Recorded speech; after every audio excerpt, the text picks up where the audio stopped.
Hello India. Hello India. बड़ों को ढेर सारा प्रणाम, छोटों को ढेर सारा प्यार और मेरे सारे सब्सक्राइबर को ढेर सारा Ram Ram. Welcome back to my YouTube channel Simi की डायरी में आप लोग का ढेर सारा स्वागत है। गणपति बप्पा मोरिया। दोस्तों, आज मैं अपने चैनल सिमी की डायरी में एक कहानी जो है सो आप लोग के सामने रखने जा रही हूँ। इसका शीर्षक रखा है अकेलापन। ढेर सारी हिंदी कहानियों में से एक कहानी है, ये काफी मार्मिक कहानी है, अकेलापन। तो चलिए अब मैं आप लोगों के समक्ष शुरू करती हूँ अकेलापन। तो देखिए कैसा लगता है। दोस्तों, ये कहानी एक लड़की की है जिसका नाम की लता है। तो चलिए अब मैं अपनी कहानी स्टार्ट करती हूँ। एक मार्मिक कहानी है अकेलापन। लता, अरे ओ लता। लता अपने ही धुन में चली जा रही थी कि किसी ने पीछे से आवाज दी। मुड़ के देखा तो कमली ताई बाजार से आ रही थी। मुड़ के देखा तो कमली ताई बाजार से आ रही थी। उसका मन खट्टा हो गया। सोचा बेकार मुड़ी, पर दुनियादारी निभानी भी तो है। निभानी भी तो है। सो खड़ी रही। थोड़ी देर में कमली ताई उसके पास आ गई। लता ने पैर छुए। दूधो नहाओ पुतो फलो। उसने घाव पर नमक छिड़का। लता खून का घुट पीकर रह गई। ये पकड़ो। कमली ने अपने सारे थैले लता को थमा दिए। कमली के पास जितने भी सारे थैले थे उसने वो लता को थमा दिए। ये पकड़ो। उसने सारे थैले लता को थमा दिए। फिर अपने आंचल से पसीना पोंछा। बोला चल ले चल। लता बेचारी खुद थकी थी। पूरे 3 किलोमीटर दूर था उसका कॉलेज, पर पैदल ही आती जाती थी। अब ऊपर से इतने सारे झोले। उसने चुपचाप झोले सारे पकड़ लिए। कमली देवी अपनी गुणगान करती रही, हाँकती रही। मैं यहाँ नहीं थी, पुणे गई थी अपने बहू बेटे के पास। बहुत अच्छा शहर है, पहली बार गई थी। खूब घूमी फिरी, बहुत सारा शॉपिंग किया। सबों के लिए कुछ न कुछ बहू ने खरीद के दिया है। पूरे 1 किलोमीटर लता ने उस ताई के बोझ उठाए रखे और उसकी बकबक सुनती रही। तब कहीं जा करके उसका घर आया था। कमली ने फटाक से सारे झोले हंसते हुए ले लिए और वो भी मुस्कुरा करके आगे बढ़ गई। तभी पीछे से आवाज उसको सुनाई दी। क्यों मिसेज दीक्षित, कैसी हैं? आ गई पुणे से? अरे हाँ भाई, हम लोग अपनी बहू को बेटे के पास ही रखते हैं, शादी कर मायके में नहीं छोड़ देते हैं। लता की आंखें डबडबा गई। बाहर दुनिया, इनकी मदद करो, फिर भी ये दिल दुखाने से बाज नहीं आते। वो धीरे धीरे अपने घर की ओर बढ़ चली। लता को तो जैसे ये सब सहने की आदत सी हो गई थी। जैसे तैसे घर पहुंची, अपने कमरे में जाकर निढाल पड़ गई। दोनों हाथ लाल हो रखे थे। पूरे 25-30 केजी का वजन होगा। ये कंजूस कमली ताई का रोज का धंधा बन गया था। पैदल ही बाजार आती थी और पैदल ही बाजार से जाती थी। रोड पे चल रहे किसी भी जान पहचान को आवाज लगाती और अपना सारा बोझा उसी को थमा देती। बारे भगवान, एक से एक नमूने भरे पड़े हैं तुम्हारी इस दुनिया में। थोड़ी देर के बाद लता अपने बेडरूम से उठी और किचन में चली गई। उसने 1 कप चाय बनाया और फिर से कमरे में वापस आ गई। ये दोपहर का वक्त होता था जब सब अपने अपने कमरे में सोए होते थे। वो पूरे 3 बजे कॉलेज से आ जाती थी, इसलिए दरवाजा ऊंघा हुआ मिलता था। घर के लोग उसके आने से पहले ही या शायद खिड़की से बाहर देख लेते होंगे, इसलिए पहले ही दरवाजा खोल देते थे। कभी कोई जल्दी उसके सामने नहीं आता था, ना ही कोई उससे ज्यादा बातचीत करता था। वो अपनों के बीच ही गैरों की तरह जीवन बिता रही थी। उसका यहाँ दम घुटता था। इच्छा होती थी कुछ खा पी ले, घर छोड़ के भाग जाए, पर मजबूर थी, करती भी क्या। लता अपने बेड पे लेटे लेटे अतीत में खोती चली जा रही थी। मात्र 18 साल की थी जब उसकी शादी ठीक ठाक हो गई थी। उसने अभी अभी इंटर पास किया था।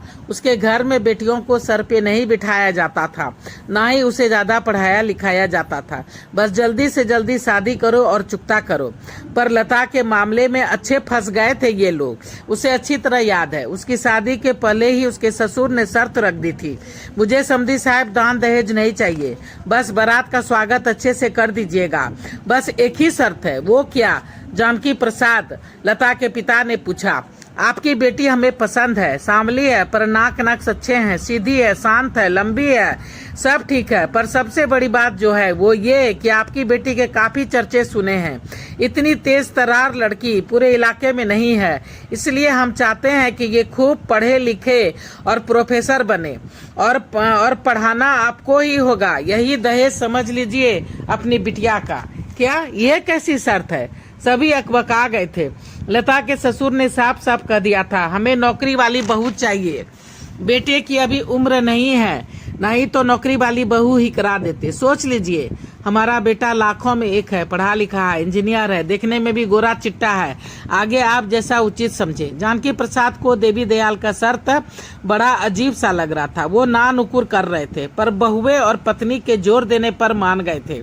उसकी माँ बोली कि अरे ये सब चौंचले हैं, जब लड़के की नौकरी लग जाएगी तो खुद ले जाएगा लड़की को। जवान खून है, अकेला थोड़े ही रहेगा। दोनों भाभियों ने भी सास का साथ दिया था। हाँ पापा जी, दान दहेज भी नहीं ले रहे हैं, घर द्वार भी ठीक ठाक है, लड़का भी तो लता से अच्छा ही है, मान जाइए। फिर धूमधाम से लता की शादी हो गई थी। उसकी पढ़ाई जारी थी, ना ही उसका गौना हुआ था और ना ही कभी वो ससुराल गई। पति महाशय 3-4 महीने में एक बार आते और 2-4 दिन रह के चले जाते। शुरू में तो उनकी अवभागत होती थी, पर बाद में उसे देख भाभियां मुंह बना लेती, कटाक्ष करती, सीधे मुंह बात नहीं करती। बेचारी लता अपने पति का अपमान होते देख खून का घूंट पीकर रह जाती। पूरे 5 साल के बाद उसका गौना हुआ था। सबने राहत की सांस ली थी, चलो अब इससे पीछा छूटेगा। पर 1 सप्ताह ससुराल में रहकर वो वापस आ गई थी। लता के ससुर साहब ने जानबूझकर परीक्षा के आसपास की डेट गौना की रखवाई थी, या उसके बुरे नक्षत्र ही ऐसे थे। वो फिर से पढ़ाई और एग्जाम की तैयारी में जुट गई थी। इन 5 सालों में उसके पति की नौकरी लग गई थी, क्वार्टर, बिजली, पानी सब फ्री। डेरे पे कभी माँ रहती तो कभी बहनें। खाने पीने की दिक्कत नहीं थी, पर उसे एक बार भी डेरे पर जाने का मौका नहीं मिला था। वो मायके में ही पड़ी थी। अब तो भाई भाभी माँ बाप सभी उसे कोसने लगे थे। माँ बोलती और करो खूबसूरत लड़के से शादी, जरूर कहीं चक्कर होगा उसका। ऐसे जवानी में भला कोई अकेला रह पाता है क्या? बाप बोलता मैं तो पहले ही मना कर रहा था, पर तुम लोगों को तो दहेज बचाना था, अब भुगतो। उसके दहेज के पैसे से ये कोठी जो तैयार हो गई तुम्हारे दोनों बेटों के लिए, उसके लिए क्या कभी सोचती हो तुम लोग? लता की आंखें छलछला आई थी। ये माँ का भी पता नहीं क्यों अपने बेटे से इतना लगाव होता है कि बेटियों की खुशियों को ना सिर्फ अनदेखा कर देती। ये माँ को भी पता नहीं अपने बेटों से ऐसा क्या लगाव होता है कि बेटियों की खुशियों को ना सिर्फ अनदेखा कर देती है, बल्कि उसे दांव पे लगाने से भी नहीं चुकती। लता का मन खट्टा हो जाता, वो यही सोचती, पर करती भी तो क्या। देखते ही देखते उसकी शादी को 11 साल हो गए थे। दोनों देवरों की शादी हो गई थी। दोनों ननद में ब्याह करके अपने अपने घर चली गई थी। बस उसी मौके पर वो अपना ससुराल आती जाती थी, पर किताबें अपने साथ ले आना ये उसके ससुर की सदा हिदायत होती। उसे ससुराल में एक मेहमान की तरह रखा जाता, ना ही कोई सलाह मशवरा, ना ही कोई कामकाज, बस एक गुड़िया की तरह इधर उधर डोलती रहती। कहने को तो घर की बड़ी बहू थी, पर उसे कोई भी हक नहीं मिले थे। उसने भी अब तकदीर से समझौता कर लिया था। चुपचाप रहती, चुपचाप जाती और चुपचाप फिर चली आती। अब तो जैसे मायके वाले ने भी इसे ही तकदीर मान लिया था। सबों को पूरा विश्वास हो गया था कि राम बाबू का कहीं न कहीं कोई चक्कर है, पर लता ने जितना राम को समझा था वो काफी सीधा साधा, घर परिवार को संभालने वाला, माँ बाप का आज्ञाकारी बेटा था और जरूरत से ज्यादा शर्मिला भी था। शायद इसलिए उसने कभी खुल के इस संबंध में किसी से बातचीत ही नहीं की होगी। दोनों को जब भी साथ रहने का मौका मिलता तो वो समय दोनों खुशी पूर्वक शांति के साथ बिताते। शुरू में तो लता लड़ती, रोती, धोती, चित्ती चिल्लाती, ले चलिए मुझे यहाँ से, नहीं मुझे पढ़ना लिखना, नहीं मुझे कोई नौकरी चाकरी करना। पर राम हमेशा शांत रहता, बोलता जिंदगी का कोई भरोसा नहीं है, कब किसको क्या हो जाए। तुम पढ़ने लिखने में बहुत तेज हो, तुम्हें तो नौकरी करनी ही चाहिए। राम कभी भी खुल के कुछ भी नहीं बताता। उसने भी अब इस बारे में चर्चा करना बंद कर दिया था। कभी साथ रहने का मौका मिलता तो कभी नहीं। कभी कभी राम 6 महीने में आता तो कभी कभी 3 महीने में। राम बहुत दिन के बाद ससुराल आता था। वो पूछती कितने दिन के बाद क्यों आए हो, तो वो रोने रोने जैसा हो जाता। कहता अच्छा नहीं लगता है अब यहाँ आना, तुम्हारे घर वालों के हृदय में मेरे लिए सिर्फ खटास ही खटास भरी है। सही भी है, शादी करके इनकी बेटी को यहीं रख छोड़ा है। घर समाज हर किसी का होता है। अब तो तुम्हारे गली मोहल्ले वाले लोग भी ताना मारने लगे हैं। वो देखो आ गया भड़वा, वो देखो बाप का गुलाम, बड़ा साधु बनता है, पता नहीं कितनों को घुमाता होगा। बेचारी लता दीदी की तो किस्मत ही फूट गई जो इसके पल्ले पड़ गई। जितने मुंह उतने बात, अब सहा नहीं जाता। एक तो लता शुरू से ही कम बोलती थी, कहीं आती जाती नहीं थी, और अब तो भगवान ने तकदीर भी ऐसी लिख दी थी। सभी बाहर घूमने आते जाते, पार्टी ब्याह सिनेमा सर्कस, पर ना ही कोई उसे ले जाना चाहता और ना ही वो जाने चाहती। अगल बगल की दादी चाची तो उसे खरी खोटी सुनाते रहती, और अगल बगल की औरतें दादी चाची सब उसे खरी खोटी सुनाते रहती। कोई कहती बेचारी किस्मत की मारी, कोई कहती अरे सब इसका भाई भौजाई का काम है, सब ने इसकी जिंदगी बर्बाद कर दी। तो कोई कहता कि रूप रंग है ही नहीं, पति को भला कैसे बांध के रखे, वो खून का घूंट पीकर रह जाती। पढ़ाई में काफी खर्चे होते, अब तो खर्चे करने के नाम पे घर में भी खूब हो हल्ला होता। उसका जी चाहता कि चीखे चिल्लाए, सबको कहे दान दहेज तो दिया नहीं, सारी संपत्ति तो तुम दोनों ने अपने लिए रख लिया, अब मैं कहाँ जाऊं। अब जब पढ़ाने का बोला है तो कम से कम पढ़ाओ तो। पर वो चुप रह जाती, वो सिर्फ रो धो के रह जाती। उसे जैसे पैसे इस तरह से दिए जाते मानो कोई भीख दे रहा हो।